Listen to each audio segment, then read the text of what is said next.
दोस्तों, गौतम बुद्ध की शिक्षा हर किसी के जीवन को नई दिशा दे सकती है। अगर आप भी इसे मानते हैं तो कमेंट में नमो बुद्धा लिखना मत भूलिए। एक समय की बात है, नगर में एक व्यापारी रहता था। अपने और अपने परिवार के भरण पोषण के लिए वह नमक का व्यापार करता था। उसके परिवार में पत्नी और 2 पुत्र थे। व्यापारी के दोनों पुत्रों का स्वभाव बिल्कुल अलग था। जहां एक और बड़ा पुत्र बहुत ही संकोची और शर्मीले स्वभाव का था। उसे किसी से बात करने में भी शर्म आती थी। वहीं उसका छोटा पुत्र बहिर्मुखी स्वभाव वाला व्यक्ति था। वह किसी से भी अपनी बात कहने में कभी संकोच नहीं रखता था। लोग अक्सर बड़े पुत्र को भूला और बेवकूफ समझते थे। कई बार लोग उसके भोलेपन का फायदा भी उठा लेते थे और वह पलटकर कभी किसी को कुछ नहीं कहता था। व्यापारी अपने पुत्र के इस स्वभाव के कारण बहुत अधिक नाराज होता था। बातचीत न कर पाने और शर्मीले स्वभाव के कारण व्यापारी ने कई बार अपने पुत्र की पिटाई भी कर दी थी। हालांकि इस वजह से उसके पुत्र का स्वभाव सुधरने के बजाय और भी खराब हो गया। बचपन से ही बड़ा पुत्र बेहद परेशान रहने लगा था। उसके अंदर आत्मविश्वास की कमी हो गई थी। परीक्षा में वह आते हुए प्रश्नों के उत्तर भी अपने डर के कारण नहीं लिख पाता था। इस कारण उसकी शिक्षा भी ठीक ढंग से नहीं हो पाई। बड़ा पुत्र जब युवा अवस्था को प्राप्त हुआ, तब भी ने उसे अपने साथ व्यापार में हाथ बटाने को कहा। अपने पिता से डर के कारण वह व्यापार करने को तैयार हो गया, किंतु वह कई बार ऐसी गलतियां कर देता था जिससे व्यापारी बहुत अधिक नाराज हो जाता था। एक दिन व्यापारी किसी दूसरे काम के कारण शहर गया हुआ था। उस समय उसकी दुकान पर बड़ा पुत्र बैठा हुआ था। तभी कुछ लोग आए और उन्होंने बड़े पुत्र से कहा कि हमें तुम्हारे पिता ने भेजा है। उनका यह संदेश है कि इस समय दुकान में नमक की जितनी बोरियां रखी हुई है वह सब हमें दे दो। उन्होंने नमक की सभी बोरियों को शहर मंगवाया है।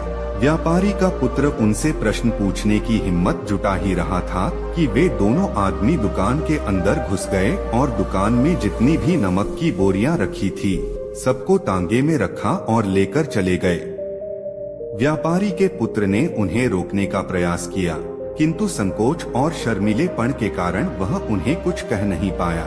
उसने मन ही मन सोचा कि यदि मैं इन्हें नमक ले जाने से को तो पिताजी मुझ पर नाराज होंगे। कुछ समय बाद जब व्यापारी शहर से वापस आया तो खाली दुकान देखकर उसने अपने पुत्र से प्रश्न किया कि नमक की बोरियां कहाँ गई? यह दुकान इतना खाली खाली क्यों है? तब बड़े पुत्र ने धीमे स्वर में कहा कि कुछ लोग दुकान पर आए थे और उन्होंने मुझसे कहा कि आपने नमक की बोरियों को शहर मंगवाया है, और दुकान में से सारी बोरियों को निकाल कर लेकर चले गए।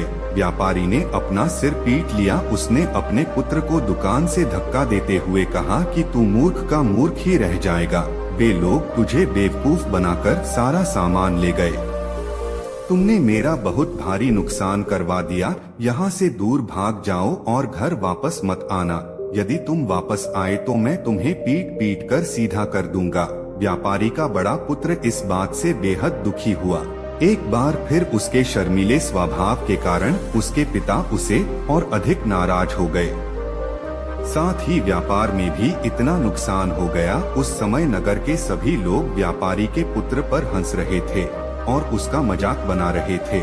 उसे बहुत अधिक शर्मिंदगी महसूस हो रही थी। यही वह समय था जब उसने सोच लिया कि अब उसके जीवन में कुछ भी ठीक नहीं हो सकता है। वह सदैव मूर्ख का मूर्ख ही रह जाएगा और इस समाज में रह रहे लोगों के साथ कदम से कदम मिलाकर कभी नहीं चल पाएगा। व्यापारी का पुत्र नगर से बाहर आ गया और एक नदी के किनारे बैठकर खूब रोया। गहरे पानी को देखकर उसके मन में विचार आया कि अब उसके जीवित रहने का कोई फायदा नहीं है। उसने सोच लिया कि आज वह इस नदी में डूबकर अपने आप को समाप्त करने का असफल जीवन जीने से अच्छा है कि वह स्वयं को समाप्त कर ले। उसने जैसे ही नदी में छलांग लगाई, एक बौद्ध भिक्षु ने उसे बचा लिया और नदी से बाहर निकाल कर ले आए। व्यापारी का पुत्र बौद्ध भिक्षु पर नाराज होने लगा और कहने लगा कि तुमने मुझे क्यों बचाया? मैं इस असफल जीवन को जीना नहीं चाहता। बौद्ध भिक्षु ने उसे समझाया कि जीवन एक ही बार मिला है और यदि तुम जीवित ही नहीं रहोगे तो असफलता को खत्म करके सफल कैसे बनोगे। तब व्यापारी के पुत्र ने कहा कि मेरे जीवन बहुत अधिक समस्याएं हैं। यह सभी समस्याएं मेरे संकोची और शर्मीले स्वभाव के कारण हुई है। मैंने अपने पिता का नुकसान करवा दिया। मैं एक अच्छा पुत्र नहीं हूँ। अपने स्वभाव के कारण मैं शिक्षा ग्रहण भी नहीं कर सका। यह सारा संसार मुझे मूर्ख समझता है। क्या किसी मूर्ख को इस संसार में जीने का अधिकार है? तब बौद्ध भिक्षु ने कहा कि तुम्हारे इस प्रश्न का उत्तर तो मेरे गुरु ही देंगे। चलो मैं तुम्हें मेरे गुरु से मिलवाता हूँ। व्यापारी के पुत्र ने कहा कि वह किसी से बात नहीं करना चाहता। आज वह अपना जीवन समाप्त कर लेगा। किंतु बौद्ध भिक्षु के बार बार समझाने के बाद वह उनके साथ जाने और उनके गुरु से मिलने के लिए तैयार हो गया। बौद्ध भिक्षु व्यापारी के पुत्र को आश्रम की ओर लेकर गए। वहां पर व्यापारी के पुत्र ने देखा कि एक व्यक्ति पेड़ के नीचे ध्यान मग्न बैठे हुए हैं। तभी बौद्ध भिक्षु ने कहा कि यह हमारे गुरु गौतम बुद्ध है। दोनों ने गौतम बुद्ध को प्रणाम किया। वह युवक वहीं पर बैठ गया और गौतम बुद्ध को देखकर रोने लगा। गौतम बुद्ध ने उससे उसके रोने का कारण पूछा। तब उसने कहा कि अब आप ही मेरी आखिरी उम्मीद है। यदि आप मेरी समस्या का समाधान नहीं करेंगे तो मेरा यह जीवन समाप्त हो जाएगा। गौतम बुद्ध ने व्यापारी के पुत्र से उसकी समस्या के बारे में पूछा। तब उसने बताया कि किस प्रकार वह बचपन से ही शर्मीले और अंतर्मुखी स्वभाव का है। इस कारण लोग उससे मूर्ख समझ लेते हैं और उसके पिता भी उससे प्रेम नहीं करते। तब गौतम बुद्ध ने युवक को शांत कराते हुए कहा कि मेरे पास तुम्हारी समस्या का समाधान है। तुम्हारा जीवन बहुत ही आसान हो सकता है। तब युवक ने कहा कि क्या सचमुच ऐसा हो सकता है? आप बहुत ही महान व्यक्तित्व प्रतीत होते हैं। आपके तो कई शिष्य हैं। गुरुदेव, मैं भी आपका शिष्य बनना चाहता हूँ। क्या आप मुझे अपने शिष्य के रूप में स्वीकार करेंगे? गौतम बुद्ध ने कहा कि हाँ अवश्य। युवक ने कहा कि ठीक है गुरुदेव, अब मुझे वह उपाय बताइए जिससे कि मेरा जीवन बदल जाए। गौतम बुद्ध बोले, किंतु उससे पहले तुम्हें मेरे कुछ महत्वपूर्ण कार्य करने होंगे। यदि तुम मेरा यह कार्य करो तब मैं तुम्हें कुछ ऐसे उपाय बताऊंगा जिनके कारण तुम्हारे जीवन में सब कुछ ठीक हो जाएगा और तुम्हारे पिता भी तुमसे प्रसन्न रहेंगे। गौतम बुद्ध ने उस युवक को कहा कि आज से 3 दिन बाद मैं तुम्हें ऐसे उपाय बताऊंगा जिससे तुम्हारा जीवन बदल जाएगा। किंतु 3 दिनों तक तुम्हें मेरे सभी कार्य करने होंगे। मैं जैसा जैसा का होगा। यदि तुम वहाँ कार्य को करने में सफल रहे तो तीसरे दिन के बाद तुम्हारा जीवन बदल जाएगा। तुम्हारा पहला दिन कल से शुरू होगा। अभी जाओ और आश्रम में ही आराम करो। अगले दिन व्यापारी का पुत्र गौतम बुद्ध के पास पहुंचा और कहा कि हे गुरुदेव, मुझे पहले दिन का कार्य बताइए। तब गौतम बुद्ध ने कहा कि आज तुम्हें 10 अजनबी व्यक्तियों से बातचीत करनी है और उनका हाल जानना है। इसका लेखा जोखा शाम तक कराना। व्यापारी के पुत्र को बड़ा ही संकोच महसूस हुआ, किंतु उसने गौतम बुद्ध को हाँ कह दिया। वह निकल पड़ा। 10 अजनबी लोगों से बातचीत करने शुरू में उसे बहुत अधिक संकोच हुआ। कई लोग तो उसे डांटकर भगा देते थे। उसके सामने अपना जीवन बदलने का यही एक उपाय था। आखिरकार कोशिश करते हुए उसने 10 अजनबी लोगों के नाम और उनके व्यापार का लेखा जोखा प्राप्त कर लिया। शाम को जब वह गौतम बुद्ध के पास पहुंचा तो प्रसन्नता के साथ उसने गौतम बुद्ध को बताया कि आज का कार्य उसने सही ढंग से पूरा कर लिया है। कुछ लोग तो उसके मित्र भी बन गए हैं। दूसरे दिन फिर वह युवक गौतम बुद्ध के पास पहुंचा। तब गौतम बुद्ध ने कहा कि आज का कार्य है, तुम आश्रम में रह रहे 10 शिष्यों को संबोधित करते हुए उन्हें जल के उपयोग के विषय में पढ़ाओ। गौतम बुद्ध की बात सुनकर व्यापारी का पुत्र हक्का बक्का रह गया। उसने कहा कि आप मुझसे किस प्रकार का कार्य करवा रहे हैं? मैं अपनी शिक्षा ठीक से पूरी नहीं कर पाया हूँ। मैं यह कार्य नहीं कर पाऊंगा। तब गौतम बुद्ध ने कहा कि ठीक है, तब मैं तुम्हें उपाय भी नहीं बताऊंगा।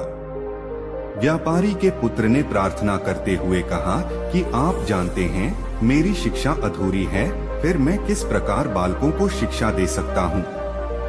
गौतम बुद्ध ने मुस्कुराते हुए कहा कि यह सिर्फ मैं जानता हूँ कि तुम्हारी शिक्षा अधूरी है। वे बालक नहीं जानते तुम रोज अपने जीवन में जल का उपयोग करते हो, यही सब बातें जाकर उन बालकों को बतानी है। आखिरकार व्यापारी के पुत्र के पास कोई रास्ता नहीं बचा। हिम्मत जुटाकर वह उन बालकों के पास पहुंच गया। शुरू में तो उसके हाथ पैर कांप रहे थे, किंतु आखिरकार उसने जल की विशेषताओं के बारे में बताना प्रारंभ कर दिया। बालकों को जल की 5 विशेषताएं बताई और जल्दी से वहां से भाग आया।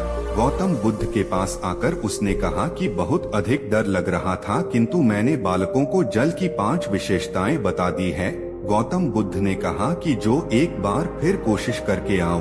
व्यापारी का पुत्र ने एक बार फिर हिम्मत जुटाई और बालकों को जल के विषय में पढ़ाना शुरू किया। इस बार व्यापारी के पुत्र को बिल्कुल डर नहीं लग रहा था। पूरे आत्मविश्वास के साथ बालकों को शिक्षा दी। तब गौतम बुद्ध ने युवक की प्रशंसा करते हुए कहा कि तुम अवश्य ही साहसी हो।